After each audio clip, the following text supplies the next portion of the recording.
Bezos Hashem, we're going to start Vayoel Moshe, Maamar Shevuos, Siman Yud Aleph. And as a little background for this Siman, Rabbi was talking about in the previous Siman, the Shalosh Shevuos, and particularly the Shevuos Shelo Yalug B'Choima, according to Rabbi Zera, who learns that it's going on Klal Yisrael, it's not going on the Yachid. So the question was, how many people and in what kind of aliyah is necessary to be over on this Shevuah? So the Rebbe gave three possibilities there. One was aliyah shel knufia gedola b'yachad, a large group together, and then the second one was roiv Klal Yisrael, most of Klal Yisrael, and the third was an aliyah al yidei milchama, shaloi b'shus ha'umma hayosheves shama, without permission from the nation that lives in Eretz Yisrael. So now, in Siman Yud, he already brought a raya from the Medrash that, first of all, the Gemara in Yuma Daf Tes is clear. The Gemara says that the Aliyah in the time of Oile Bavel, in the time of Ezra, when Ezra came back from Bavel, that was a peaceful Aliyah, right? The king Dayav let them come, and still the Gemara says there that Reish Lakish said to someone from Bavel, he said, I hate you because you caused that the Shekhinah shouldn't be shoyra completely and bayasheni because you didn't come up b'choima. You should have come up b'choima. If you would have come up b'choima, he dashed the pasuk in Shir Shirim. It says im choima hi nivna le'al tiras kasef. So if the Yidden would have come up as a wall in bayasheni times, then there would have been a permanent Shekhinah. Would have been a return of the Shekhinah like it was in Bayis Rishon, like kesef that doesn't rot. But now that they came up in small numbers, it was like wood that could rot. That's the Gemara in Yuma Daf Tes on the base. So that's a klorai that aliyah b'choima doesn't have to mean a milchama, because you see over there they were coming up with permission of the king, and still if they would have come up in large numbers, that would have been considered aliyah b'choima. And then the Rebbe also brought a medrash that says that when Reish Lakish used to see a large number of people in the marketplace, he used to say that that's called choima. He used to say that you didn't make yourself a choima when you came up, and now you're making yourself a choima. So you see that a large number of people is called a wall. And again, a choima is a defensive wall, not offensive one. Yeah, it doesn't have to be aliyah in a way that you're defensive and in control of Klal Yisrael. Right. The same way too, without a choma, it can't possibly mean something offensive. Rather defensive only. Right. Then we say something without a choma. Okay, and then last week we also saw, I want to get back to this before I start reading Siman Yud Aleph. I want to just get back to this thing from last week. There was a piece here that I brought from the Sefer by Shlomo Aviner, where he brings a few Zionist responses to this, and they're trying to explain basically that even if a wall means peaceful immigration, it has to mean the whole Klal Yisrael, or a large part of Klal Yisrael.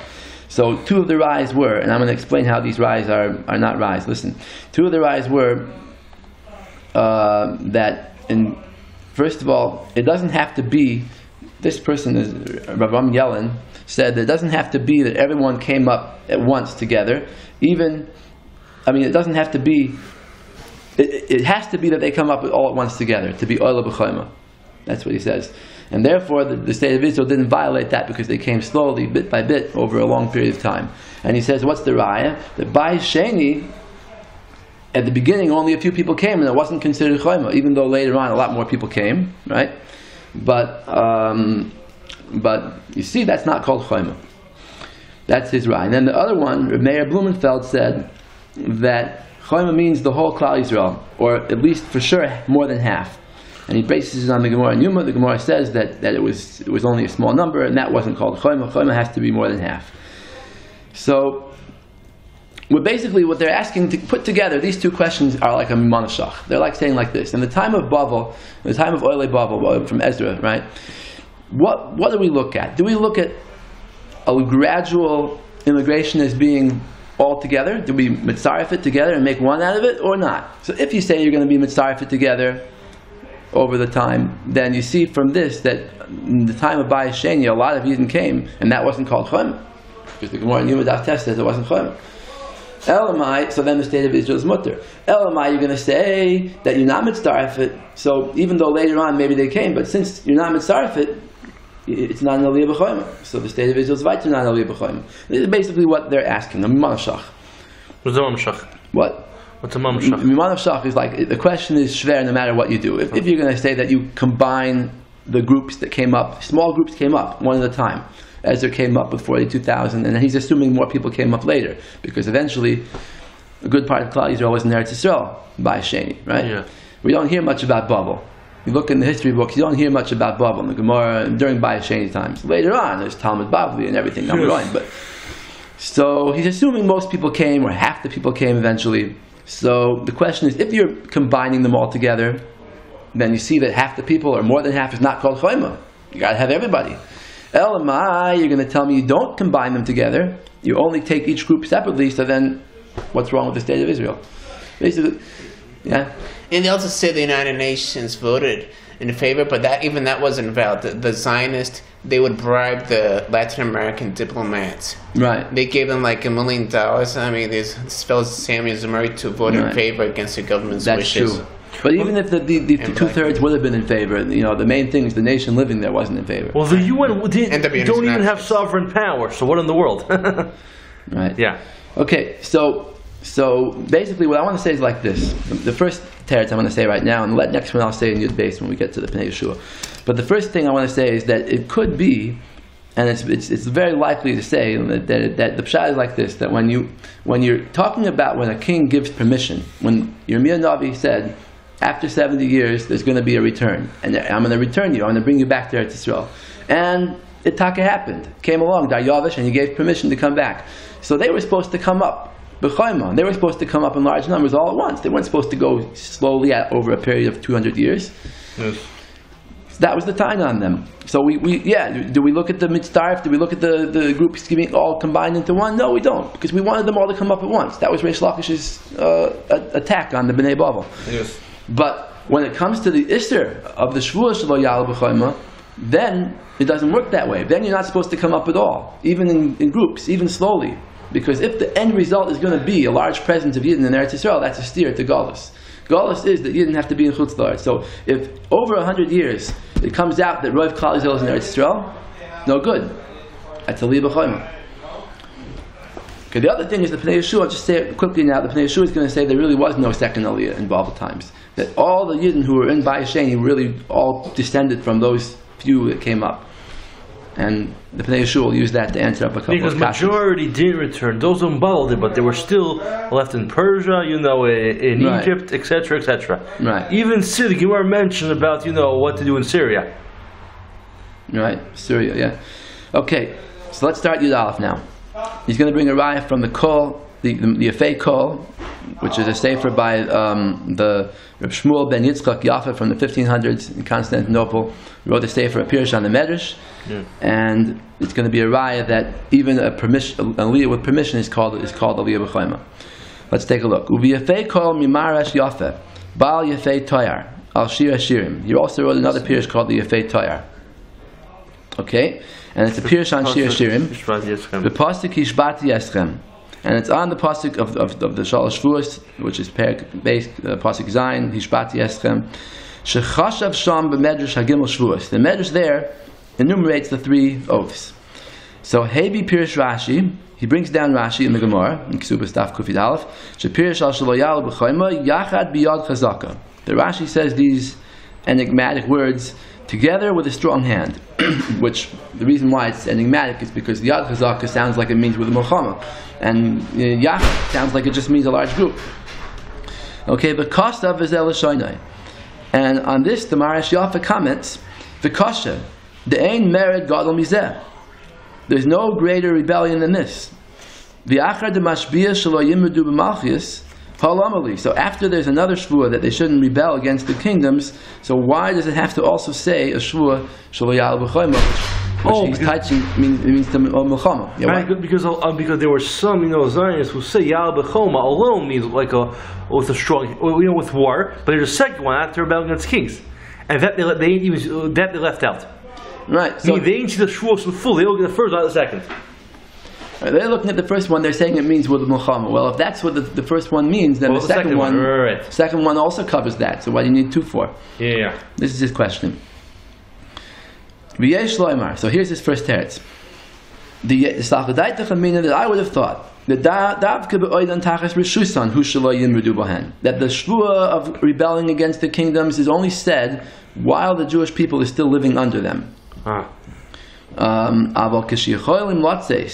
And if you look inside, I have it here. I think the Rebbe is skipping out a few words here. I think he says here that it means taxes. Take a look. You have it on there. It's on page 1, highlighted. He says in the third line, that's what we're up to now. Yes. Fourth line, really. To not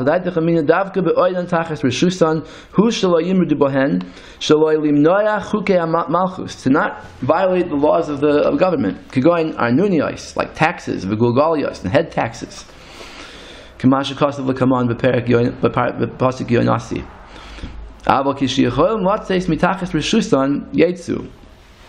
if they could go out, break out of the country and escape, then that wouldn't be called rebellion. Therefore it says, they can't go out of the country until they're redeemed by Mashiach. Right, so not to mean that don't break the government's laws and don't cheat on taxes. Right. However, you might think maybe if we escape the government is allowed, that will be exempt from this. Right, because they're not. Right, but no, but there's you're not even allowed to break free from the government and try to exempt yourself from taxes. Right. So it comes out. It's a funny thing, this pshat, because according to this, he's saying basically that breaking away from a government is called aliyah b'choima.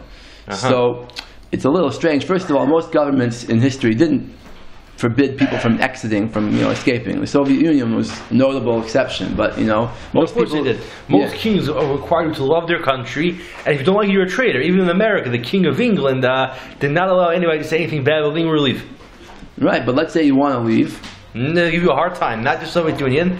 Throughout history, until like America, every king required to love his country. And if you do, you're a traitor, a bad person, and they give you a very hard time to leave. If you're living there, but if you're leaving, you could, No, a hard time, even to this day. So. All right, so maybe that's not so give you a hard time to leave. Okay, so in Metzius, it's possible, it's true, but my second question will be more of a question. Listen to this. If you say that the Shvuah asks you to leave a country that doesn't let you leave, so what in the world does this have to do with Eretz Yisrael? This whole thing, the Shalosh Shvuos, has to do with it's an Indian of not going to Eretz Yisrael. If you're talking about leaving a country, you could be leaving Soviet Union and escaping to America, and according to him, you'd be going over on the Shvuah. In 1970, Operation Wedding. Yeah. You ever heard of that? There were some Russian Yidden who not hijacked, but they took over a plane, and they planned to fly out of Russia, get out. To Israel or to Sweden. They wanted to eventually go to Israel. It's true, but that was their goal. But they wanted to get out. So that was over the Shevuos? Well, according to this pshat of the Marash Yafa, anyone trying to escape from his country is over on the Shevuah. But it's very shver because this has nothing to do with Eretz Yisrael. Okay, I see. Okay, so now let's see the second shot. Back to the Sefer Vayoel Moshe, and he says, "V'li efsher." You see it? Yes. The hacha afilu b'yeshus hamalchiyas kamar. Here we're talking even with permission from the government. The Shevuah says shelo yal b'choima means even with permission. It's not talking about rebellion. The kivun de Hashem pizaranu b'kanfos haaretz. Since Hashem scattered us around the world, ein lon reshus lihiskabetz. We don't have permission to gather ourselves together, and become like a wall, to come up together, L'Eretz Yisrael, until Hashem gathers us through Mashiach. So that's the Indian of the Shevuah. So the Shevuah is not an Indian of rebellion. It's not an Indian of going against the government, or going against even the government of Eretz Yisrael. It's an Indian of leaving Galus itself. Until Hashem brings us back with Mashiach. And I write my words, from this it says further on, in the same medrash, it says, it says, if it's, this is really in Yuma also, but it's in the medrash Shiur too, it's in both places. If the Yidden are like a wall, So the Medrash explains, Im alu Yisrael choyma min hagola. If they didn't come up with a wall from Golas, v'hasem loy ma'ir biyad Rama. There, by Koyesh Ayavish, the Yidden didn't come out on with a war, with force. They came out with permission. And still it was called choyma. Ad kan l'shoynai. I think there's a little bit more. Let me just look inside. Well, there is a little bit more, but I don't know if this is part of the same shtickle or not. Take a look right over here. Im Kain, it's below the highlighted area. He says, Im Kain, Lama Melech HaMashiach Ba. The next line of the Medrash is, if so, why does Mashiach come? L'kabetz kloimar im yalu choyma min hagola. If they come out as a wall from Golas, which he's learning like his pshat now, that it's not by force, any kind of aliyah b'choyma. So then, Lama yitztarich melech HaMashiach lavoi. Why will melech HaMashiach have to come if the Yidden are allowed to gather themselves before? Lama yitztarich melech HaMashiach lavoi l'kabetz nidchei Yisrael. When we keep in the Kaimalan, since we know, we hold the melech HaMashiach yikboitz nidachenu. Now he's the one, Melech HaMashiach's the one who's going to gather us in. Mikama cry from many psukim. Im kein ein biyadenu lis kabetz me'atzmenu yachad. We can't gather ourselves together on our own. Okay, so this is like a riot to his pshat. Who wrote the Yafa called the Maha? The Maharash Yafa, Reb Shmuel ben Yitzchak Yafa. And when did he live? In the 1500s. He was born in early Achron. 1525. So early Achron. Yeah. Uh-huh. You quote him in your book on the Rebbe. Yeah, I think so. Yeah, it could be. Okay, so this is his pshat. And the Rebbe is going to say in the Hemshech that he's saying in Rashi too. Not right in this Siman, and a few Simanim later he's going to say this is what Rashi meant to. Well, it's right now it looks a little bit like he's arguing on Rashi. He brings Rashi and then he says V'li nira, v'li efsher. Okay, but the Rebbe is going to say later on, I believe it's Tesh Zayin, he's going to say that he argues, he's saying pshat in Rashi. Okay, weiter. He named Vur Daitoi. We see from that his opinion is She'af Birshus HaMalchus Chol HaShvuah. Even with permission from the government, the Shvuah is in force. El She'eno Mevurar Im Hu Daika K'Shekol Yisrael. So he's saying it's not going to be clear from this Maharash Yafa, the Yefei Kol, whether it means most of Klal Yisrael or just a large group. So he says it's not clear if it's Davka Kol Yisrael, Roitz Eloi Mar Ruboy. Kol means Roiv. Writes in Lavois. He says,